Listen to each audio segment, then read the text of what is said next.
Welcome everyone. Welcome everyone. Welcome everyone to another Ref Brandon and the Todd family YouTube video. Wherever you are, whatever you may be doing, thank you so much for making Ref Brandon and the Todd family part of your day. We always greatly appreciate it. Today here on the channel, I'm going to have some fun. This is going to be a pretty lengthy video. I know most of my videos aren't long, and that's intentional because I know most people's attention span is very short. Plus, I know a lot of people watch the videos while you're driving to work, getting ready for work, leaving work, whatever. So all you need is 9 or 10 minutes to keep you company and you're good to go. And I don't like repeating myself because after a while, when you start saying the same thing over and over again, people tune out. So that's why most of my videos aren't very long. But if you follow the channel, you know that every once in a while I do a video that's 20, 25, 30 minutes long. Today's may not be that long, but it might be close because we're going to discuss some college football, or as I call it now, minor league football. It's no longer college football because these players now are making as much and sometimes more than NFL players. And when that starts happening, it's not college football. It's minor league football. It doesn't mean you can't still watch it. Doesn't mean you can't still like it. It just means it's not college football. And that's why you're slowly but surely seeing college football break away from the NCAA because it's not collegiate athletics, it's minor league football. But if you look at your calendar, you see it's mid-July, and August 24th, which is just over a month away, so it's right around the corner, that's week 0. So the following Thursday, August 29th, we'll start week number 1. So today, I want to talk about and look at some of the intriguing matchups in week number 1. Of course, that'll start Thursday, August 29th, and go through Monday night, which will be Labor Day night, September the 2nd. Now, we know that in week 1, there's a lot of teams that play powder puff teams. We're not going to talk about those games. We're going to talk about the games that might be close or are intriguing in some form or fashion. We'll start with Thursday games, August 29th. Only a couple of games that night really sound intriguing or close, and that is 8 o'clock on Fox. We have North Carolina at Minnesota. Now, I believe this will be a close game because if you follow the channel, you know that I am not a fan of Mack Brown. I never have been, and I've mentioned it numerous times here on the channel when I'm talking about North Carolina, whether it's talking about their schedule, talent, whatever. You know that I'm not a fan of Mack Brown.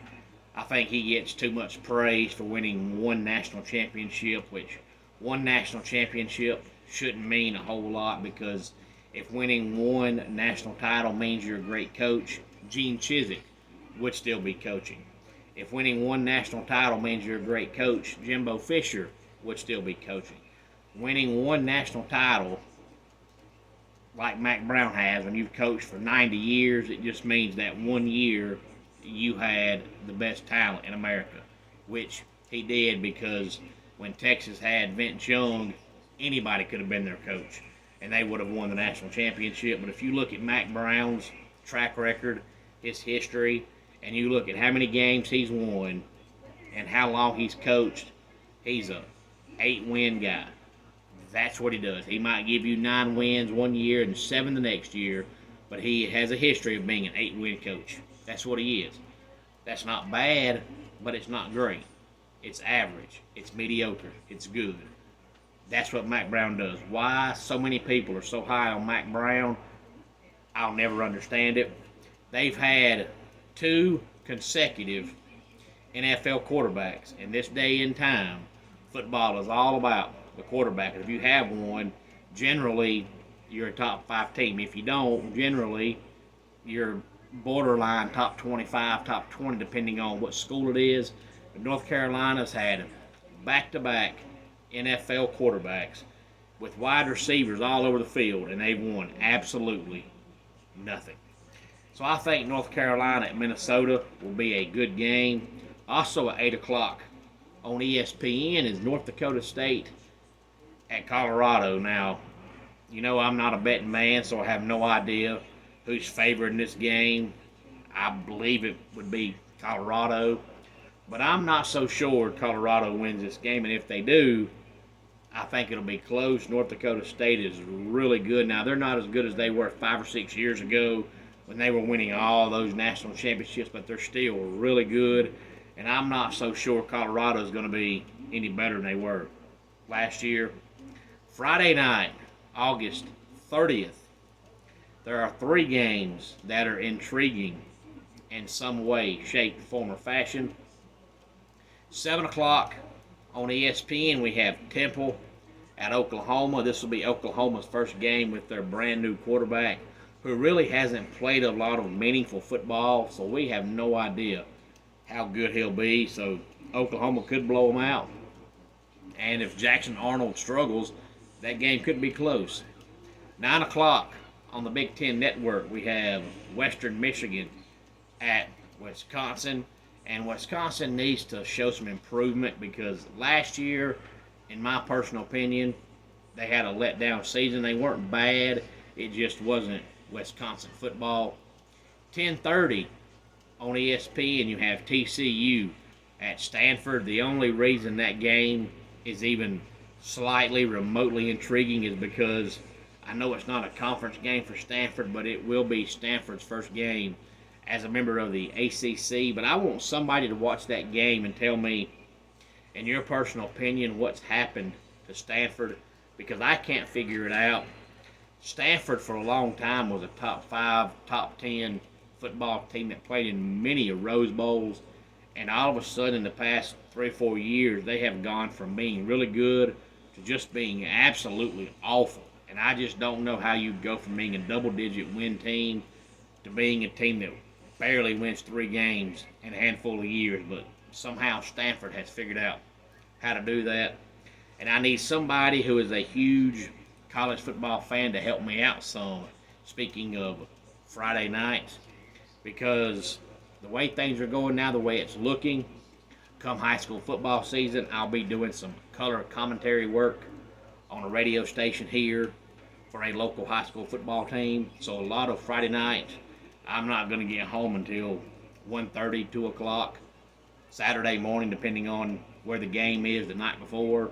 So I'm not going to see a lot of high school football outside of the game that I'm at, and I'm not going to see a lot of college football. So I need somebody who loves college football and football in general to help me out on a lot of the Friday happenings, because most Fridays, starting in August, I'll be out till about 1 or 1:30 on Saturday morning doing some color commentary work on the radio for a local high school football team here. If you want more information about that, feel free to message me on Facebook, and I'll tell you the station and when I should be starting. You can find me on Facebook. It's just Brandon Todd. Very easy to find. Coming up on Saturday, August 31st, have quite a few intriguing games. Starting at noon on ABC, we have Clemson at Georgia. And if you follow the channel, you know that I think Georgia wins that game by at least 10 points. I hope I'm wrong. That's just the way I feel as of right now. Virginia Tech at Vanderbilt, also a noon game. Now, this game's only intriguing because I really want to see how good Virginia Tech will be, because a lot of people, for whatever reason, think the Hokies are going to be really good this year. I don't see it. I think they're going to be better than what they were last year, but I still don't think they're going to be really, really good. But somehow, some way, Virginia Tech always manages to get one of the weaker if not the weakest schedule in the conference. Now, the last couple of years, it has not mattered because they've been so bad that they couldn't beat anybody. I do think they're going to be some better, but if they struggle with Vanderbilt, they're not going to be near as good as what some of the experts think they will be. Also at noon on Fox, we have Penn State at West Virginia. Then at 3:30 on ABC, we have two bitter rivals that play each other in week number one. That is the Miami Hurricanes at the Florida Gators. I think Florida is going to be in for a long season. Maybe I'm wrong. We'll find out starting August 31st because Miami is going to be really good this year. 3:30 on Fox, UTEP at Nebraska. That game's only intriguing because I think Nebraska's finally made the right coaching hire with Matt Rule if they give him time. And of course, I said the same thing about Florida State and Mike Norvell, and Florida State's given him time and he's slowly turned them around. I see the same thing happening at Nebraska if they give Matt Rule time. But this is year number 2 with him, and I think they're going to be better than last year, but we'll see how much better starting with the game at home against UTEP. 4 o'clock on ESPNU, we have Boise State at Georgia Southern. That'll be a sneaky good game, I believe. 7 o'clock on ESPN, we have Western Kentucky at Alabama. That game's only intriguing because Alabama, of course, for the first time in forever, is playing with a brand new head coach. And I heard somebody say last week that Bama's new head coach, Kalen DeBoer, is as vanilla as they come. He's as vanilla as store-bought brand vanilla ice cream, which is pretty vanilla, which is pretty much translation for saying he better win because he's boring, but you can be boring as long as you're winning. But if you're not winning and you're vanilla, you're out the door. But I do think he will win there. 7:30 on ABC, Notre Dame at Texas A&M. Of course, Texas A&M finally got rid of Jimbo Fisher. 7:30 on NBC, we have Fresno State at Michigan. Michigan lost a lot of talent from last year's team, plus their head coach. So that game should be quite intriguing.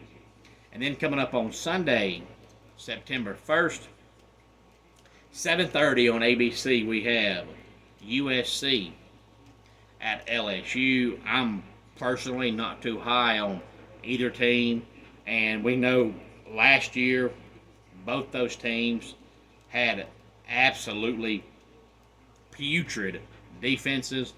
So that game might be 95-91. I don't know. And then again, it might end up being 7-6. But they always say when the season starts, the first game, the defense is always ahead of the offense. So if that's the case, if that game is 55-54, then we have two teams that just have pitiful defenses. But if you like seeing points scored, that might be the game for you. But both teams have brand new quarterbacks. And then coming up, the final game of the weekend, Labor Day night, Monday, September 2nd, 7:30, ESPN, we have Boston College at Florida State. Now, I still don't know how I feel about Florida State. I still think Mike Norvell is the right man for the job, but that doesn't mean they're going to be a top 5, top 10 team every single year, because that's not realistic, but they're definitely better than what they were under any of the previous head coaches between Bobby Bowden and Mike Norvell. But people keep talking about the culture at Florida State, and I'm sorry, but their bowl game last year, the entire team quit. You're not going to convince me that you've got a great culture when your entire football team quit. Sorry, I don't believe it. You can look at Clemson, and Clemson, 12 straight years, won 10-plus games. 6 straight years went to the playoffs, and now the last 2 years they went to smaller bowl games, but yet almost every single player that wasn't hurt played. They didn't have opt-outs. Even in smaller bowl games, their players played for the coach. That is a culture. When your entire team quits, don't come back at me 6 months later and tell me you've got a great culture. Sorry, I don't believe it. But a lot of people feel like Florida State's going to be really good again this year. I don't. But I also don't think they're going to be 6-6 or 7-5. I just think they've got worse at quarterback. They got worse at running back. They got worse at wide receiver. They've got worse at tight end. They've got worse at offensive line. And they're going to be worse on defense. So it's hard for me to believe that you're worse at every spot on the field, but yet you're going to be just as good. I just don't see how that's possible. But if you recall last year in the regular season, outside of the Clemson game, the toughest game on their schedule was Boston College. And the Boston College quarterback made Florida State's defense, which was actually a pretty good defense, look average at best.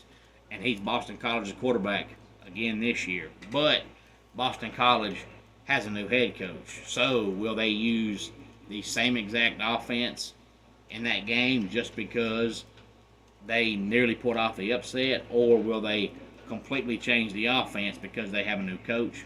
We'll find out.